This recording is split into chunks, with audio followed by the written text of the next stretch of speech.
Before diving into the video, did you know that over 80% of you watching right now aren't subscribed? Your one like and one subscribe means the absolute world to this channel and helps us keep going. Hit those buttons real quick and let's get into the video. Chapter 0. On the day of the wedding, my fiancée, who had been inseparable and deeply in love with me just yesterday, suddenly for no reason at all said she didn't want to marry me. She even said I disgusted her and walked out on the spot. I was completely dumbfounded, standing there like an idiot.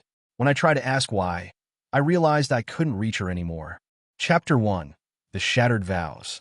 Miss Claire, do you take Mr. Ethan to be your lawfully wedded husband, whether in poverty or in wealth, in sickness or in health, to love him and remain faithful to him until the end of your life? The officiant's solemn voice echoed throughout the wedding hall. I stood beside her, looking at her, a sense of happiness rising from the bottom of my heart. 3 years I had finally waited for this day. But in the next second, I suddenly sensed something was off. Claire's eyes, just moments ago filled with shyness and affection, suddenly became confused and hollow, as if burdened with years of hardship. She frowned slightly, her gaze drifting across the guests before landing on my face, carrying a kind of unfamiliar confusion, as if she were a completely different person. "Claire, what's wrong?" I asked, worried. The officiant clearly noticed it too. "It seems the bride is too emotional to speak." "Miss Claire," the officiant prompted. "Do you?" "I don't," Claire suddenly shouted. "What?" I froze in place, wondering if I had misheard. It felt like my blood had turned to ice. I must have heard wrong. It had to be an auditory illusion. How could Claire possibly? How could she in front of everyone? But in the next second, Claire suddenly lifted her head and looked at me with pure disgust. "Ethan, just looking at you makes me sick." Her voice trembled. "This wedding is off. Cancel it right now." Boom. The entire hall erupted. Hundreds of gazes, shocked, sympathetic, gloating, purely there for the drama, flooded toward me all at once. Whispers spread like wildfire. "Oh my God, she rejected him at the altar. That's brutal. Ethan just lost all his face. This is beyond humiliating. I heard he spent a fortune on this wedding, and now this? TSK, this is going to be interesting." I stood there completely stunned, my whole body feeling cold. Claire didn't hesitate for a second.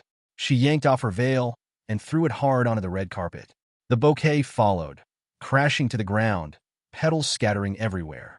Then she turned and walked toward the exit. Instinctively, I reached out and grabbed her wrist. "Claire, what happened? Tell me.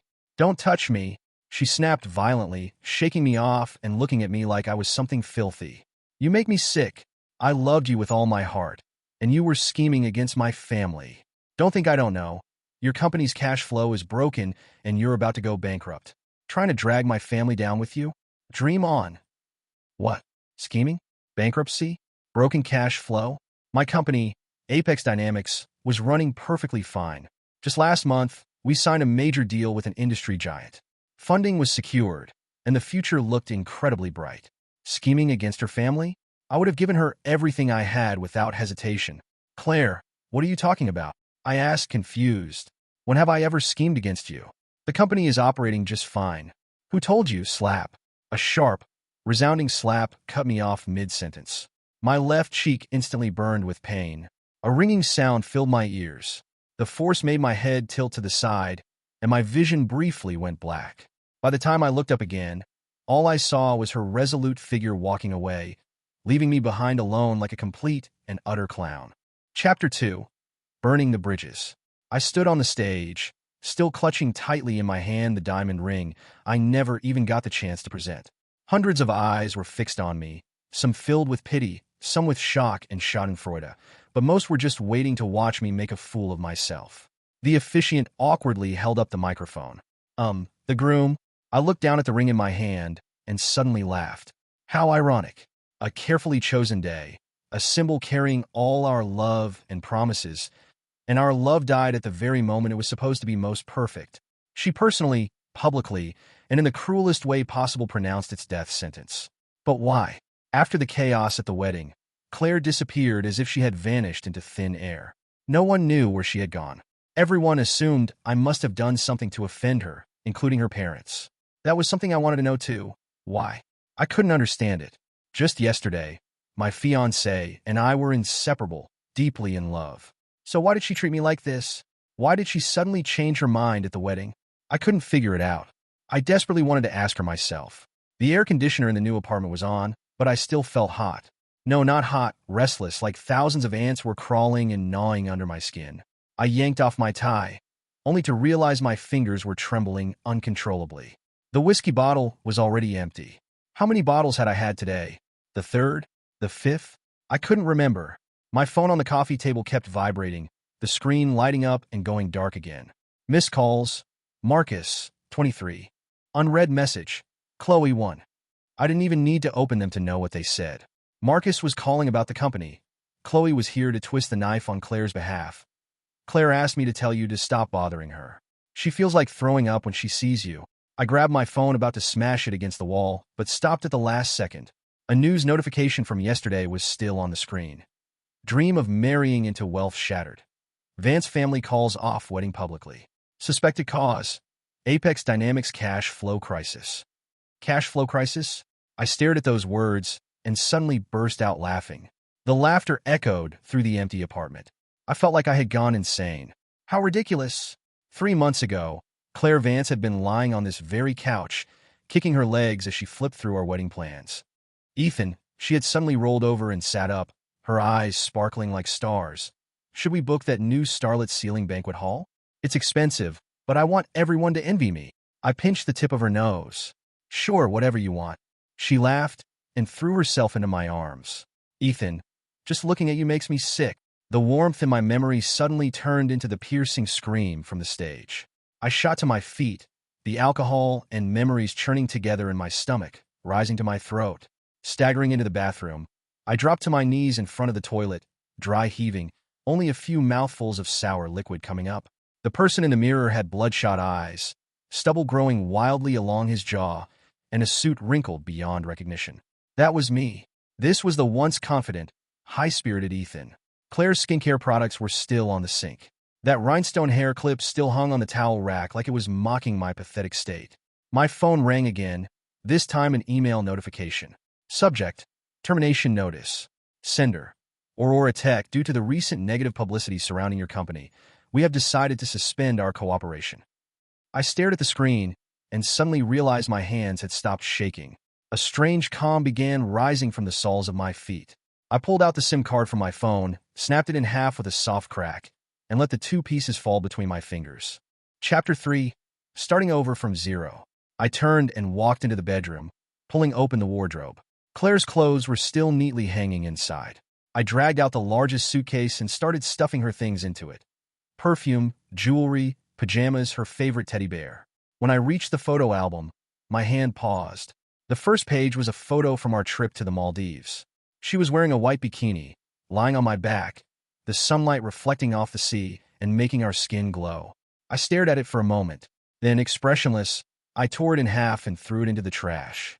According to reports, Apex Dynamics CEO Ethan has recently encountered a wedding scandal, and the company's stock has hit limit down for 3 consecutive days. The news played from the TV. Annoyed, I turned it off, picked up the suitcase, and headed toward the door. Tony from property management happened to be patrolling the hallway when he saw me dragging the suitcase out. His expression immediately turned subtle. Sir, going on a trip?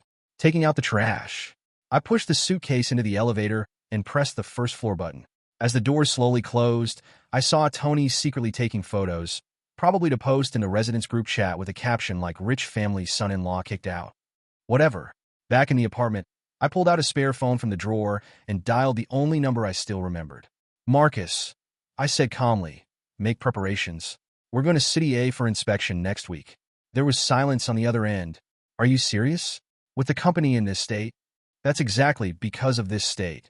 I pulled open the curtains, letting the harsh midday sunlight pour in. Either we wait to die, or we start over somewhere else. The sunlight was blinding, stinging my eyes, but I didn't look away. Meanwhile, Claire sat in the passenger seat of Julian's car. Still thinking about that loser? Julian sneered. I heard he's planning to lay off all his employees. Claire froze for a moment. A trace of hesitation flickered at the corner of her lips. Suddenly, she remembered the day Ethan's company opened. It had been raining just like this. He had run toward her, soaked through while holding a broken umbrella, but his eyes were unbelievably bright. Claire, I rented an office. He deserves it, Claire frowned. Without my family's resources, he's nothing. and he still thought he could scheme against me. Her phone vibrated. It was a video from Chloe. In the clip, Ethan's apartment was brightly lit. A shaky figure stood by the floor-to-ceiling window. "Your ex is drowning his sorrows in alcohol. This is hilarious." Julian glanced at it and let out a mocking laugh. What a joke, acting all pathetic like that. So spineless. "Where are we celebrating?" Claire asked, rolling down the window. "We've got all the time in the world now." She picked up her phone and searched for related news. The headline read, "Apex Dynamics expected to file for bankruptcy liquidation." The accompanying image was a small ID-style photo of Ethan taken back when he was at his peak with her by his side. Seeing this, Claire spaced out slightly. Her grip on the phone tightened unconsciously. Almost instinctively, she started searching for Ethan's number. "What?" Julian asked. "Feeling sorry for him?" "How could I?" Claire snapped back, tossing the phone into her bag. "I'm just thinking." "Thinking about what?" "Thinking about when he'll come begging me, apologizing to me and Chloe." Claire leaned back against the leather headrest and closed her eyes. After all, who else would throw him a lifeline now besides me? Let's see how he explains himself when the time comes. If he truly apologizes and shows remorse, maybe I'll forgive him, she thought silently. Julian burst into laughter. In the conference room of Apex Dynamics, I sat at the head of the long table, listening expressionlessly to the finance director's report. Due to public opinion pressure, Whale Capital has temporarily withdrawn its intention for our Series B funding. The bank has also paused approval of our loan. He hesitated, his voice growing quieter. If the cash flow doesn't recover next month, some projects may face. Get to the point. I cut him off. The finance director swallowed hard. Our cash flow can last at most 3 months. The room fell silent instantly. Outside the glass walls, employees in the office area gathered in small groups, glancing toward the conference room. I knew what they were talking about. That pitiful guy who got dumped at the altar and made headlines was now leading them straight toward bankruptcy. "Ethan," my partner Marcus tapped the table. "Now's not the time to be stubborn. Should we contact the Vance family? Maybe Claire Vance." "Contact them for what?" I looked up at him. "Beg for charity." Marcus fell silent. I stood up and walked to the floor-to-ceiling window. "Notify all department heads. Emergency meeting at 3 p.m. I turned around, my voice frighteningly calm. Meeting adjourned. Chapter 4. Relocating the battlefield. At the corner of the hallway, I overheard 2 interns whispering. I heard Miss Vance had already gotten involved with Julian Sterling even before the wedding. The night before the ceremony, they were still. No way. Then doesn't that mean the boss was... The moment they saw me, they fell completely silent. I walked straight past them without even sparing a glance. The afternoon meeting was even worse. "Those willing to come with me, see you in City Inn next Monday," I announced. "Those staying will receive 3 months' compensation." Everyone froze. "Relocating headquarters?" Marcus shot to his feet. "Damn it. You said we were going for an inspection. How did this turn into relocation? And at a time like this? Ethan, have you lost your mind?" Director Wong slammed the table. "Pulling out of the local market now is basically handing over 10 years of work to others." I ignored them and calmly turned on the projector. This is where the real battlefield for tech companies is. I pulled up a set of data. Policy support is 30% stronger than here. The talent pool is 3 times larger. And most importantly, I brought up the final slide. It showed Vance Group's business distribution over the past 3 years. 0 overlap. I picked up the latest issue of Financial Weekly and pushed it toward them. On the cover was the strategic partnership signing ceremony between Vance Group and the Sterling family. Claire Vance stood there, linking arms with the Sterling heir, smiling brightly. A powerful alliance, the perfect collaboration between traditional industry and a rising tech power. "Do you still remember this?" I tapped play on an audio clip from my phone. "You're about to go bankrupt with a broken cash flow, trying to drag my family down with you. Dream on. Now tell me," I said, "do you think the Vance family would still work with us? Right now, the entire industry thinks we're finished." I paused. "So either we stay here and wait to die, or we switch battlefields and use our strength to slap them in the face." The meeting room fell into a deathly silence, then erupted into heated arguments. I quietly waited for them to finish, then stood up. "Anyone who wants to withdraw, sign the agreement now." I tossed a stack of documents onto the table. "Those staying, see you in City Inn next Monday." Late at night, I was the only one left in the office. The computer screen glowed. In my inbox was the 7th headhunter email. Sterling Group offers high-paying positions to Apex Dynamics technical team. I opened the attachment. The salary figures were followed by a long string of zeros. Julian, impressive. Not only poaching openly, but even mass sending it to the entire company and to me. My phone buzzed. An unknown number had sent an MMS. It was a photo of Claire attending a gala with Julian, her arm looped around his. She was wearing that red dress I had accompanied her to try on 3 times. I pressed delete and suddenly laughed. Killing someone isn't enough. You have to destroy their spirit too. Claire, you're ruthless. Turns out beneath the 18 layers of hell, there's still another level. When the rain began to fall outside, I dialed Samantha, the venture capital lead in City A. Boss, she sounded surprised. At this hour? That financing proposal you mentioned before? I looked out the window. I accept. There was silence on the other end. A wise choice, she said. But there's one condition. You personally lead the team to City A. I'm already preparing. After hanging up, I took one last look at the city's nightscape. 3 years ago, I stayed here for love. Now it was time to leave for revenge. Chapter 5. Rebuilding in the rain. At 8 o'clock in the evening, the lights in Apex Dynamics headquarters were still on. I stood in the empty office area, watching the movers pack up the last batch of servers. One by one, the indicator lights on the machines went dark. Boss, the finance department handover list. Marcus handed me a tablet. As per your instructions, 80% of the non-core assets have been handled. Office lease termination penalty, 1,200,000 yuan. Equipment depreciation loss, 2,800,000 yuan. Employee severance, 13,500,000 yuan. I signed my name and heard quiet sobbing behind me. The intern, Maya, stood in the hallway holding a cardboard box. Why are you crying? I walked over, pulled out the drooping succulent plant from her box, and said, take this with you. Put it in the new office. She froze. New office. City A Tech Park, Building B, 17th floor. I slipped my business card into her box. If you're willing to come, report next Monday. The rain in City A came fast and fierce. For 3 days straight, it hadn't stopped. I stood by the floor-to-ceiling window, listening to the situation report behind me. Boss, Starlight Capital suddenly backed out. They said they need to reassess the risk. Vice President Lee from the bank's credit department said things are tense lately. Asked us to wait. Isaac from the tech department submitted his resignation this morning. Sterling Group offered triple his salary. As their voices gradually fell silent, I turned around and walked to the head seat. Looking at the City A branch office, half the size of our former headquarters, I spoke calmly. Finished? I paused, flipping open the report in front of me. Then let me say a few things. First, cut 40% of all non-core ongoing projects. My pen drew a heavy black line across the smart healthcare section. Second, R&D overtime will be paid double, but I want to see the beta version of System 4.0 by next Monday. The finance director suddenly looked up. Boss, if we do this, the cash flow will... Third, I cut him off, pulling a contract from the folder. Lin Capital has agreed to inject $50 million in exchange for 15% equity. The room instantly exploded. That's unacceptable. Samantha Lin is taking advantage of us. 15% is too much. We can't. Bang. My pen slammed onto the table. Silence fell immediately. Do you want dignity? Or do you want to survive? I swept a cold gaze across them. Pick one. The day after the financing meeting was approved, Samantha and I signed the final agreement in the office. After our side finished reviewing the last document, I saw Samantha's bold, sweeping signature already resting on the second party's line. I picked up the pen and signed without hesitation. My phone screen suddenly lit up with a text from an unfamiliar local number from City A. Boss, I heard you've come to City A. This is Chairman Wong from Sterling Group City A branch. Care to have a cup of tea?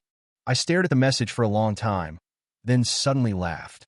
Sterling Group, the family business of Claire's new partner.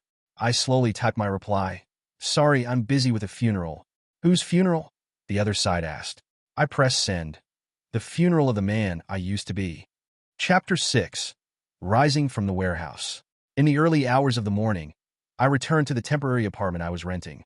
The water heater in the shower was broken. The cold water hitting my back felt chilling. Suddenly, I remembered last winter, Claire had insisted on dragging me to go skiing. I had fallen miserably on the advanced slope, while she laughed so hard she almost doubled over, her nose red from the cold. That night back at the hotel, she rubbed my bruised knee while muttering, Ethan, you're too stubborn. Even when you fall, you don't know how to say it hurts. The The water suddenly turned scalding, burning the back of my hand red. I shut off the tap. The mirror was covered in fog. I wiped a patch clear with my hand and saw the man inside, his eyes bloodshot but no longer defeated. How ironic. Back then, she felt sorry for me when I fell in the snow. Now, she had personally pushed me into the fire and still thought it wasn't burning enough. The new phone on the bedside table vibrated. It was a photo from Marcus. The entire tech team working overtime, pushing forward relentlessly. These little punks say they'll fight to the end with you. I looked at it and suddenly noticed the rain outside had stopped. The storm in City A came without warning.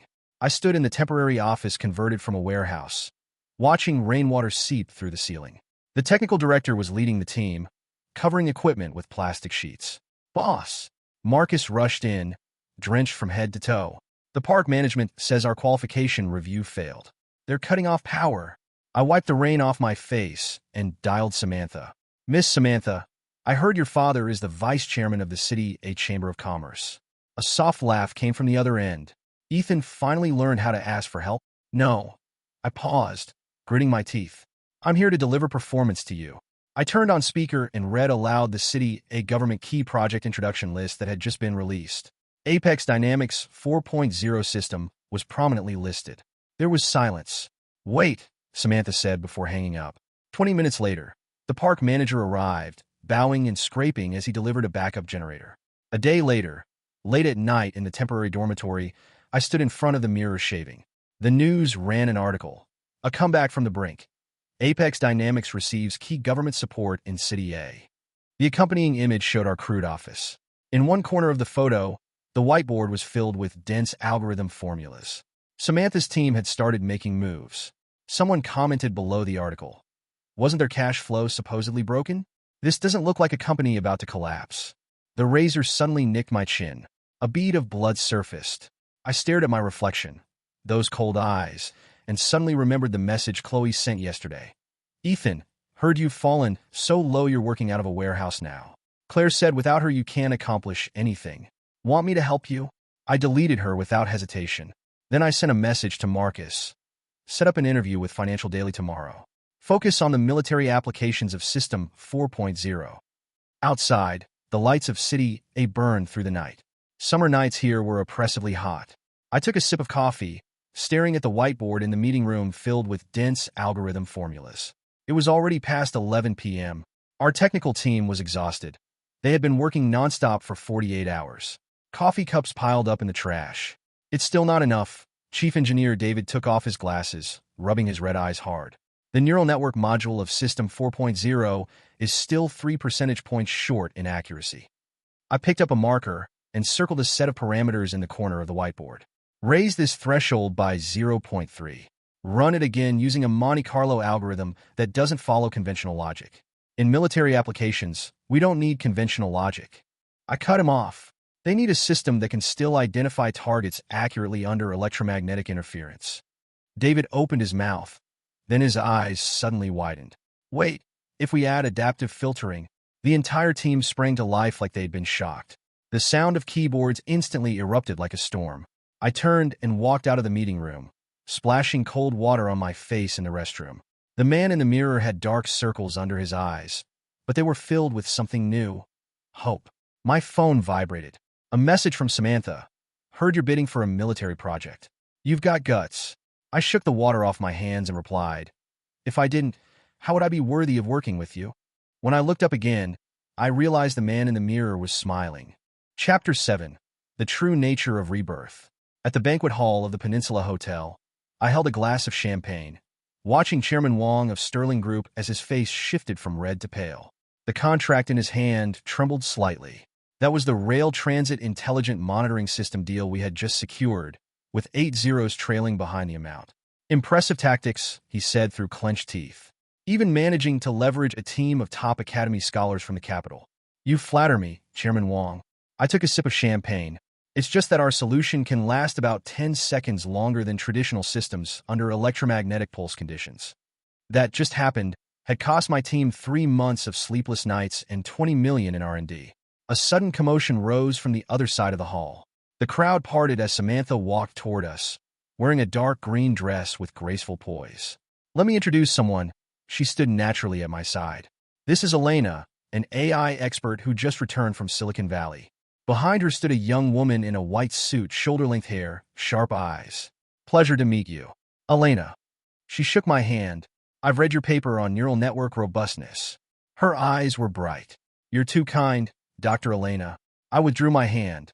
I heard you turned down Google's offer. Because I saw something more interesting.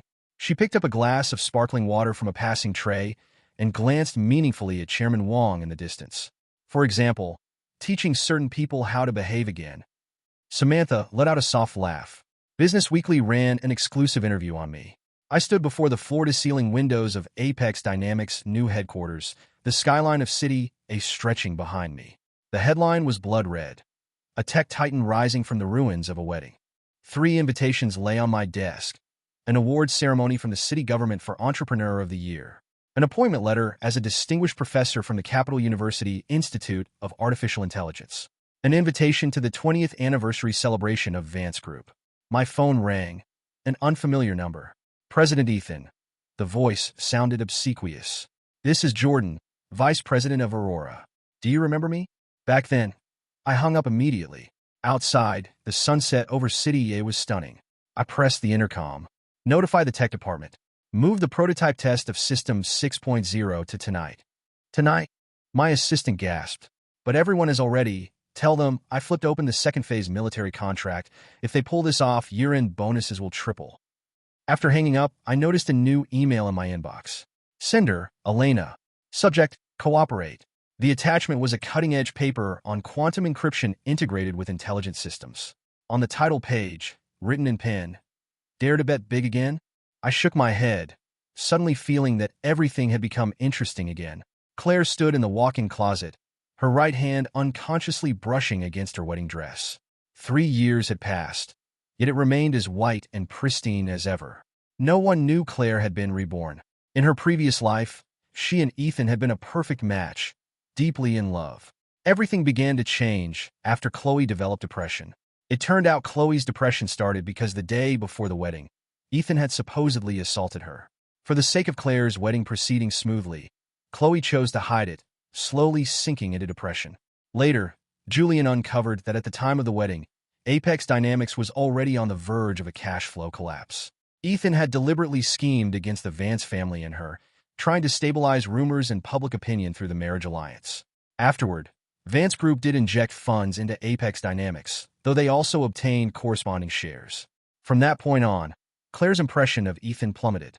Bound by Chloe's desperate plea for secrecy, she couldn't confront him directly, so she probed indirectly, asking whether Apex Dynamics had financial problems at the time of the wedding.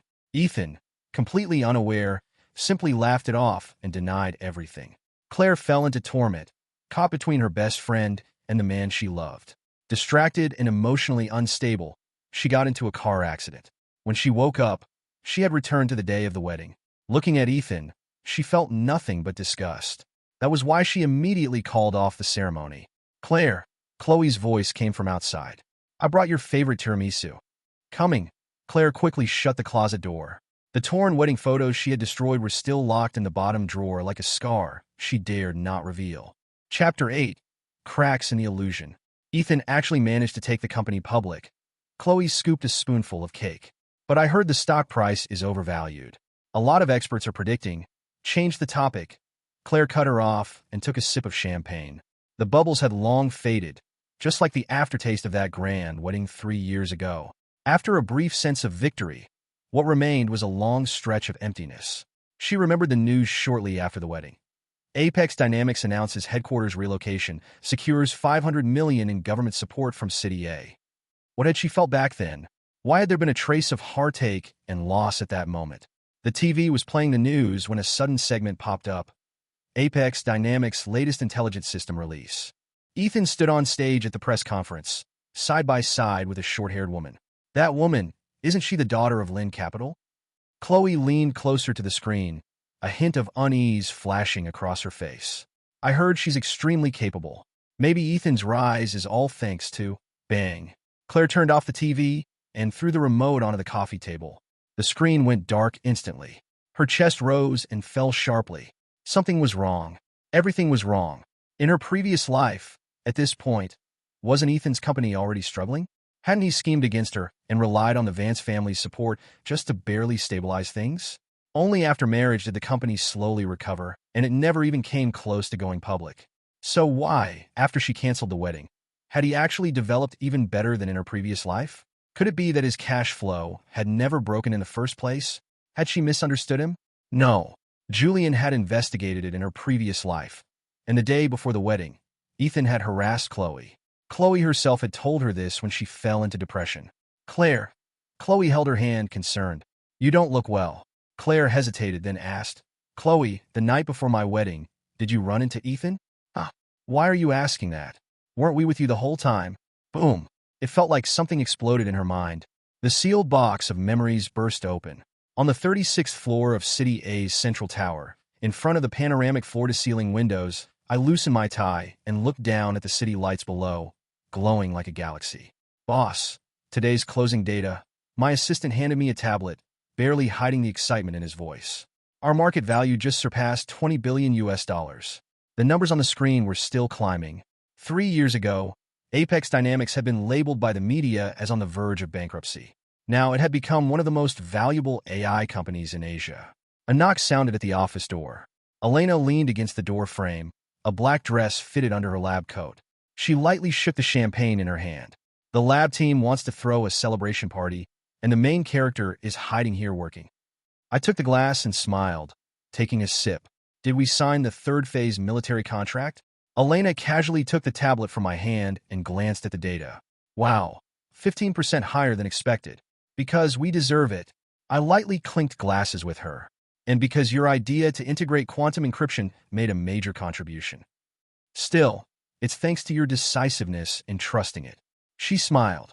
You know, Elena added with a grin, pulling up a news article. The Sterling family is in a pretty miserable state now because of your success.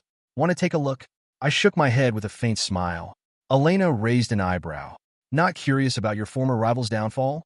Waste of time. I pulled an invitation from the drawer. Next week's International AI Summit. They want us to give the opening speech. She glanced at it and made a face. More traveling. I laughed. Genius-level IQ, but she hated these business events. She tilted her head back and finished her champagne. All right, my mom asked us to come over this weekend. She said she's making soup for your stomach. That phrase, my mom, made me pause for a moment. 3 months ago, at the Civil Affairs office right after we got our marriage certificate, she had casually stuffed it into her bag and said, From now on, my parents are your parents too. No hesitation, no careful probing, just an ordinary day. Boss, the financial figures interview starts in 10 minutes, my assistant said as he pushed the door open. Elena stepped forward and adjusted my tie. I'll head back to the lab to monitor testing. Don't be too hard on the host. She blinked playfully. After all, they've already prepared the title. From the shadow of a broken engagement to a tech empire. Nonsense, they changed it already. I flicked her forehead lightly. Now it's how quantum computing will reshape the AI landscape. Chapter 9. The Web of Deceit.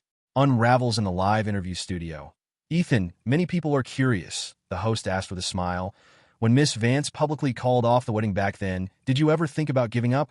Since Apex Dynamics was founded, we've gone through more than 200 technical bottlenecks and dozens of financial crises. I paused. Compared to that, what happened back then wasn't even a warm-up. The live stream comments section instantly exploded. Brutal. Absolutely brutal. Does Claire's face hurt now? Her Sterling alliance is going bankrupt, LOL. The host quickly shifted topics. About you and Dr. Elena, our interview is supposed to be about the commercial applications of quantum AI, right? I interrupted with a smile. These emotional questions are a bit too gossip-oriented, don't you think? How about we get back on track? All right, the host laughed. Though I think the audience prefers your comeback story. At the Vance family villa, Mr. Vance slammed a stack of reports onto the table. Another 2 projects lost. What exactly did the Sterling family promise us back then? He took off his glasses and rubbed the bridge of his nose. The entire traditional industry is transforming, and we don't even have a proper tech team. His voice suddenly stopped. They had once had a powerful ally, but Claire had driven him away with that broken engagement. Mr. Vance let out a heavy sigh. Now, even Claire understood. If Ethan were still here, riding on his momentum, the Vance group would never have fallen into such a predicament. Hadn't that been exactly the case in her previous life? She had always thought she was the one helping Ethan. Only now did she realize they had built each other up. With all these changes, the advantages she once had from her previous life memories had completely disappeared. Looking at her father's weary expression, she said nothing. She quietly left the study. How ironic. The wedding where she had humiliated Ethan, and the carefully chosen partnership that followed, had only brought increasing disrespect from the Sterling family and more frequent sighs from her father. She took out her phone, intending to look for Ethan's contact, only to realize that messages had flooded the muted group chat. Go check out the latest finance interview. Ethan said Apex is entering the European market next year. That Elena is an MIT PhD, way stronger than Claire's choice. Right? Wait, don't say that. Claire closed the group chat. Her fingers almost uncontrollably tapped into the search bar.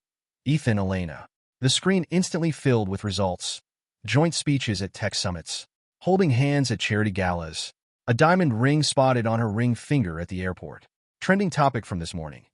Hashtag Apex Dynamics invests $1 billion to build quantum lab. Hashtag Elena appointed chief scientist. In the mirror, the woman's makeup was slightly smudged, but her expression was sharp with regret.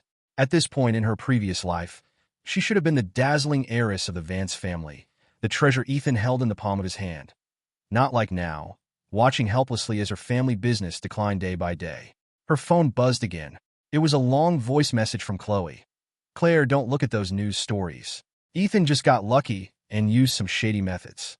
Oh right, I heard rumors that back then for funding he even accompanied executives from the Lynn family. Hearing this, Claire felt irritated and turned off her phone. A terrifying thought emerged in her mind. What if everything Chloe said was a lie? What if the bankruptcy was fake, the harassment was fake? Everything. On the vanity table, the perfume Ethan once gave her stood quietly. For 3 years she had never opened it. Almost as if possessed, she pressed the nozzle. The scent of jasmine and cedar instantly filled the air. For a moment, she was transported back to that snowy night. Ethan placing the perfume in her palm, his nose and ears red from the cold. It's a trial sample of a new product. You said you liked this scent. Back then, she had laughed at him. Who would run to a lab in the middle of winter just to get a sample? Now she finally understood. The Ethan who would run across the entire city just because of one sentence from her had already died 3 years ago. And she was the one who killed him. Chapter 10. Unmasking the Lie. Rain suddenly poured down outside. Claire slid down to the floor and finally broke into tears. At the cafe in the Four Seasons Hotel in City A, I frowned at Chloe, who had shown up uninvited. Ethan, she said nervously, I actually came today to tell you. If you're here to plead for the Vance family, I raised my hand and glanced at my watch. You have 3 minutes. No. She suddenly grabbed my wrist. I've liked you since sophomore year, even earlier than Claire. I looked at her, completely confused, and immediately pulled my hand back, staring at her in disbelief. That year you had a 39-degree fever. I climbed over the dorm wall to bring you medicine, she said, her voice trembling. Claire didn't even know you're allergic to peanuts. I was the one who reminded her not to give you peanut candy. Thank you for your feelings, but don't reject me. Just give me a chance. She cut in urgently. Claire was never right for you. She slapped you at the wedding for no reason. Even I couldn't stand it. And those messages I sent you, they weren't my intention either. She forced me to send them. Chloe kept talking, tears streaming down her face. Every time I watched you two go on dates, seeing how she didn't cherish you, I wanted to kill her. For these 3 years, I wanted to come find you. But I was afraid you hadn't let go of her. I was waiting for you to forget her. Chloe, I interrupted. But I'm already married. What? She froze. Suddenly, a noise drew our attention. Claire stood by the hotel's revolving door, the folder in her hand slipping to the floor with a thud. Her widened eyes stared at the scene. Chloe leaning toward me, her face turning deathly pale. Then, she turned and ran out. Chloe saw her too and suddenly let out a self-mocking laugh. So she finally knows. That's good. That's really good. She wiped her tears. Do you think she'll remember now? That day when you said you had a surprise for her? What surprise? I frowned. Of course, your proposal. She laughed, tears streaming down her face. I lied to her, told her you were going to a hotel to meet another woman, but you were actually preparing the proposal, right? I even secretly watched the proposal video you made. I never thought after all the scheming, someone else would end up benefiting. She muttered to herself for a long time. In the end, she regained her composure, returning to the elegant demeanor of a socialite. Before leaving, she slipped me a business card. If you ever need it, call me. I'm willing to be your last harbor, even if it's just having had you once. With that, she left in quiet desolation. Chloe fell ill. Claire stood beside the hospital bed, watching her cough weakly. Is there anything you want to tell me? Claire asked coldly. What else are you hiding from me? Claire, is it wrong for me to like him? Chloe countered. If you didn't cherish him, who's to blame? I liked him from the first moment I saw him in college, but his eyes were only ever on you. I could only keep it buried in my heart. Then why did you slander him? Why did you keep speaking badly about him in front of me? Claire's voice trembled with anger as she pointed at her. I treated you as my friend, my best friend, because I couldn't have him, and I didn't want you to have him either. Chloe shouted. Why should you? If you could lose him because of a lack of trust, then you didn't deserve him in the first place. At least I tried to be with him. What about you? Chloe's voice turned sharp. Why did you slap him at the wedding for no reason? Why did you call off the marriage? Chapter 11. Despair on the Rooftop. Claire was left speechless. She couldn't exactly say it was because of what Chloe said before she died in her previous life. Then tell me, Claire asked, her voice trembling, the night before our wedding, did Ethan harass you? What nonsense are you talking about? Chloe looked at her like she was an idiot. I wish he did, but would he even want? In that instant, Claire felt her blood freeze. She suddenly remembered what the doctor had said in her previous life. The patient is emotionally unstable and shows signs of persecutory delusions. Don't believe everything she says.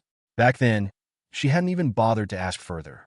So it turned out Chloe had lied to her in her previous life. Ethan had never harassed her.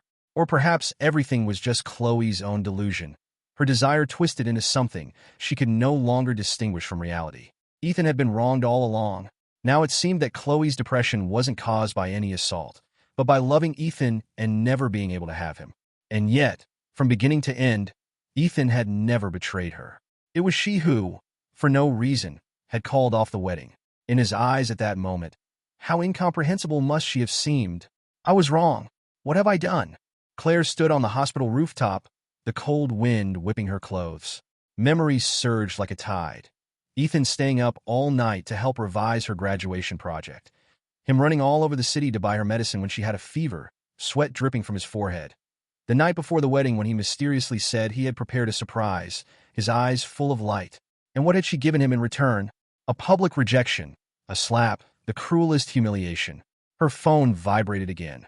It was an urgent document from her father. Feasibility analysis on Vance Group's debt restructuring. She opened the attachment, her vision going dark. Only potential strategic investor. Apex Dynamics Holding Company Limited. Key person, Ethan CEO. Related party, Elena, chief scientist/spouse. At the bottom, the financial forecast chart was terrifying. A red arrow pointing straight toward bankruptcy liquidation. In the distance, a massive screen in the business district suddenly switched. Apex Dynamics promotional video lit up half the night sky. Ethan and Elena stood side by side in silhouette as the words rolled across. Changing the future starts now. Claire staggered, gripping the railing, her chest tightening painfully. She collapsed to her knees, tears streaming down.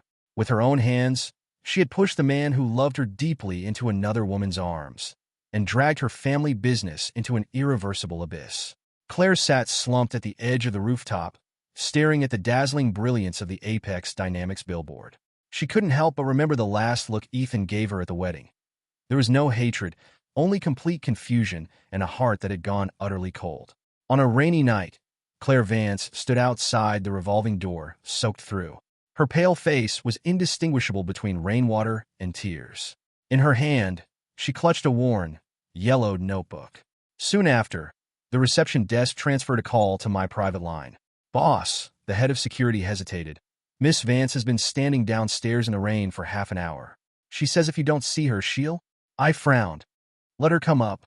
When the glass door of the conference room opened, I was reviewing documents. Hearing the sound, I didn't even look up. Sit, Ethan. Claire's voice trembled. I'm sorry. I was wrong. Chapter 12. The Confrontation and Rejection. I froze for a moment, then stopped and looked at her. You were wrong. I took a deep breath. I've been waiting for you to say that for a long time. So tell me, what exactly were you wrong about? I should have trusted you. Claire broke down in tears. I shouldn't have hurt you like that. I want to know the reason. I shouted. Why? That question had haunted my mind for 3 years. For these 3 years, I've asked myself countless times why. I let out a self-mocking laugh. Did I neglect your feelings? Was I too busy with the company and ignored you? Or even, I paused. Were you being threatened by someone? I couldn't figure it out. What kind of reason could make you do something like that? I'm sorry. I wronged you. I was deceived by them too. Claire cried uncontrollably. I regret it now, more than just in this life. I didn't respond. I simply stood there quietly, waiting for her to finish. Do you believe in rebirth? She asked cautiously. Rebirth? Hearing that, I almost laughed out of anger, letting out a cold scoff. It's true, she hurriedly said. In my previous life, before Chloe died from depression, she told me you had harassed her. That's why I misunderstood you. If you don't believe me, look at this. She handed me a notebook. I flipped it open. Inside was Claire's familiar handwriting detailing how in her previous life my company went bankrupt, what Chloe said before she died, even accurately predicting several industry changes over the past 3 years. So, I tossed the notebook back to her. That's your reason for calling me disgusting at the wedding? She crawled forward on her knees, clutching my pant leg. I was blinded by hatred at the time. In this life, I could have changed everything, but interesting, I smiled faintly. So in your so-called previous life, we were deeply in love. Of course then why, after being reborn? I suddenly interrupted. Did you sentence me without even asking a single question? Claire's lips began to tremble. Let's assume you really were reborn. I crouched down to meet her eyes. Then why didn't you ever ask me? I lifted her chin with my fingers. Why didn't you investigate? Why didn't you give me even the most basic trust? Why didn't you give me a chance to explain? I demanded, my voice filled with anger. In your so-called previous life, I leaned close to her ear and whispered, did we ever truly love each other, or did you simply never trust me at all? In the end, whether in this life or the last, you never truly trusted me. Claire staggered, gripping the edge of the table, all the carefully prepared words of apology failing her. She suddenly realized, more absurd than being reborn was that even with the memories of 2 lifetimes, she had lost him even earlier than before. Escort her out, I called. As the security guards dragged her away, Claire suddenly cried out in despair. Why did you let me be reborn? If you gave me a second chance, why does it still end like this? Claire came again, apologizing, begging for reconciliation. Late love is cheaper than dirt. Or was it before? These days, I have nightmares every night, her voice trembled. I dream about all the little ways you treated me well, and about what I did at the wedding. Ethan, I regret it. The only person I've ever loved is you. Back then, I was completely out of my mind. I lifted my head, a trace of helplessness in my expression. I understand. I closed the folder. Thank you for your honesty. Claire suddenly grabbed the edge of the desk. Then, do we still have a chance? She asked desperately. I'm willing to do anything to make it up to you. Chapter 13. A New Horizon. My phone suddenly rang. It was Elena.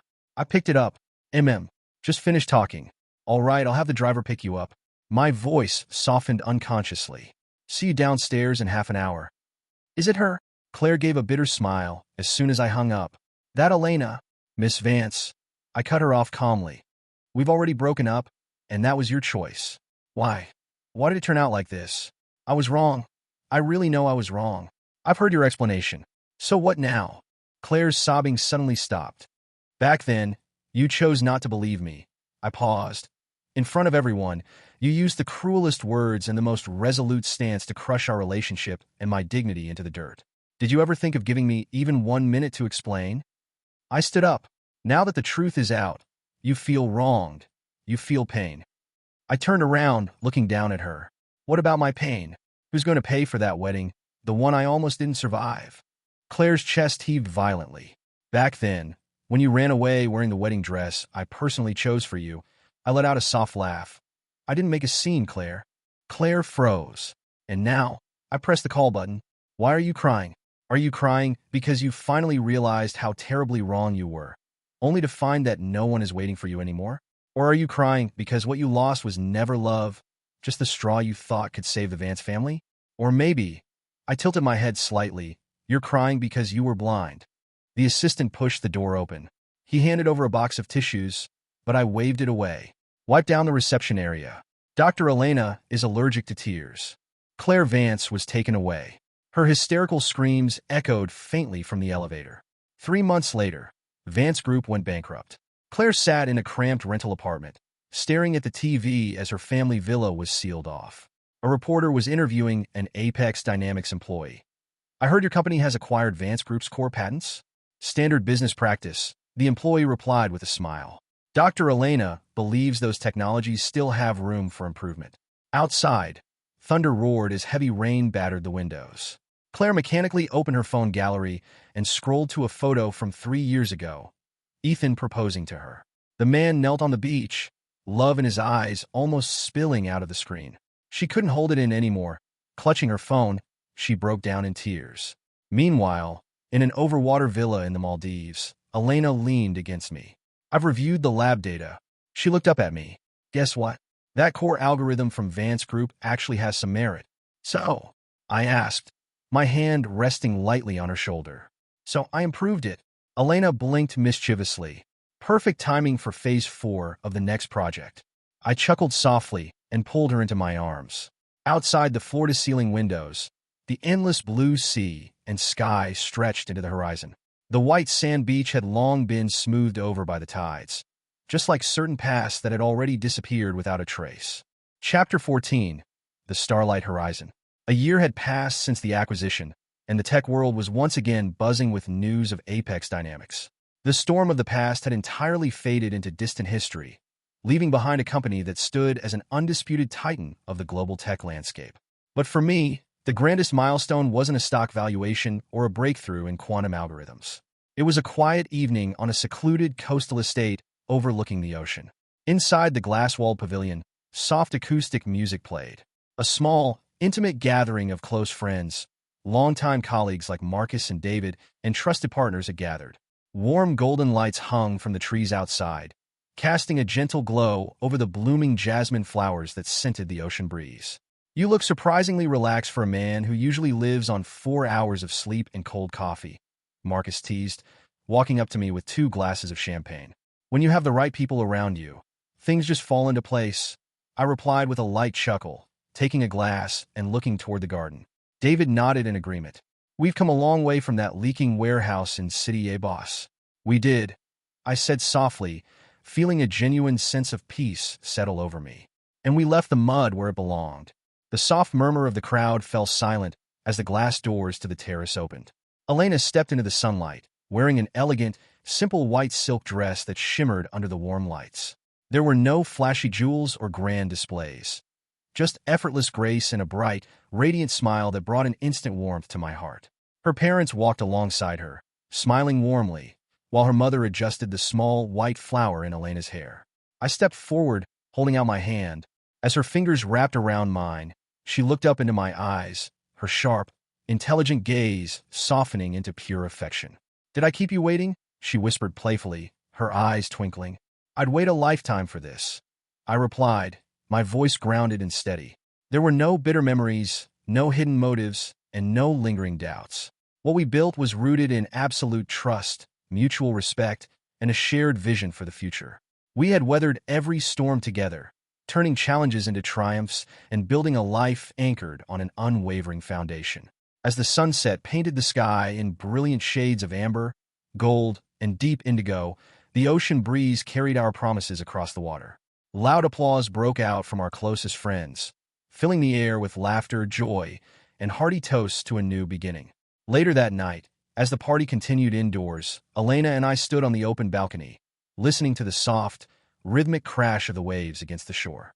She leaned back comfortably against my chest, her hand resting over mine. "Look at that horizon, Ethan," she said softly, pointing toward the clear, star-filled sky stretching endlessly over the ocean. "It's completely open." I held her closer, looking out at the endless expanse before us, feeling a deep, profound sense of fulfillment. The past was buried, the wounds were healed, and the future was brighter than it had ever been. "Yes, it is," I smiled, kissing the top of her head. "And it's ours."